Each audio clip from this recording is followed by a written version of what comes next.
la Badlo.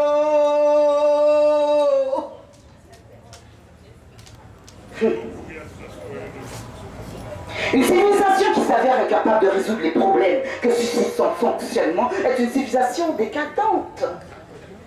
Une civilisation qui ferme les yeux à ses problèmes les plus cruciaux est une civilisation athée. Une civilisation qui ruse avec ses principes est une civilisation moribonde. Mais le fait est que la civilisation occidentale, telle que l'on façonnait des siècles de régime bourgeois, est incapable de résoudre les deux problèmes majeurs auxquels son existence a donné naissance. Il s'agit là du problème du prolétariat et du problème colonial. Que déférer la barre des raisons comme la barre des consciences, l'Occident est impuissant à se justifier. De plus en plus, il se réfugie dans une hypocrisie d'autant plus odieuse qu'elle a moins de chances de se tromper. L'Occident est indéfendable.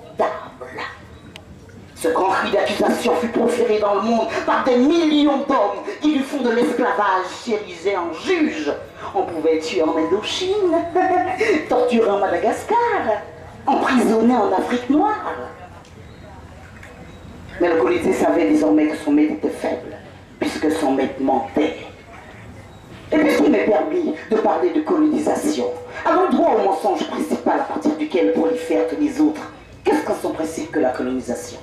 Ni évangélisation, ni entreprise philanthropique, ni volonté de reculer les frontières de la tyrannie, de la maladie. La colonisation n'est que le geste décisif de l'armateur, du chercheur d'or et du marchand. Le grand responsable dans ce domaine, c'est le pédantisme chrétien qui a posé deux équations malhonnêtes. La grande chance de l'Europe est d'avoir été le réceptacle de toute philosophie, de toute idée. Mais je pose une question. La colonisation a-t-elle vraiment mis en contact? Ou de toutes les manières d'établir le contact était-elle la meilleure? La distance de la colonisation à la civilisation est infinie.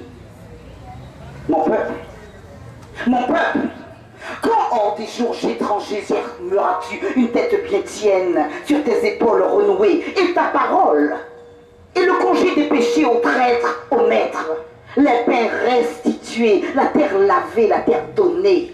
Quand donc cesseras-tu d'autres?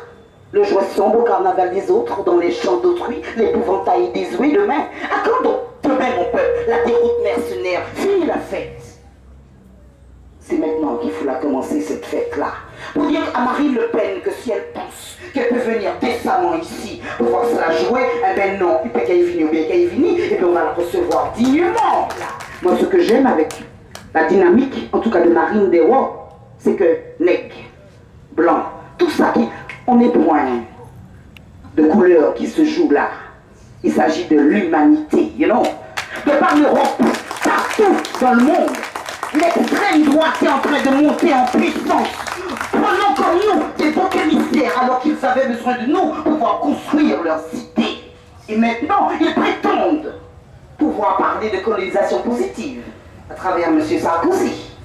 M. Hollande qui se permet de citer quelques citations de M. Césaire pour prétendre que nous ne pouvons pas prétendre à la réparation. Fuck you, man! La réparation, nous allons l'obtenir! D'accord? Et accommodez-vous de nous! Nous nous accommoderons près de vous! D'accord? Et c'est là où nous sommes maintenant! Ok? On fait suffisamment tout! Il faut maintenant que nous puissions ouvrir et lui dire, parce que nos enfants vont nous demander, mais en fait, papa, t'as fait quoi? Maman, t'as fait quoi? Pour que ces choses-là existent encore. D'accord? Donc, on monte tout le temps pour nous parler, nous pouvons parler de nous pouvons parler de pays, nous. Et mon zèle, c'est fini là, donc, fire ça. Fireball, you know?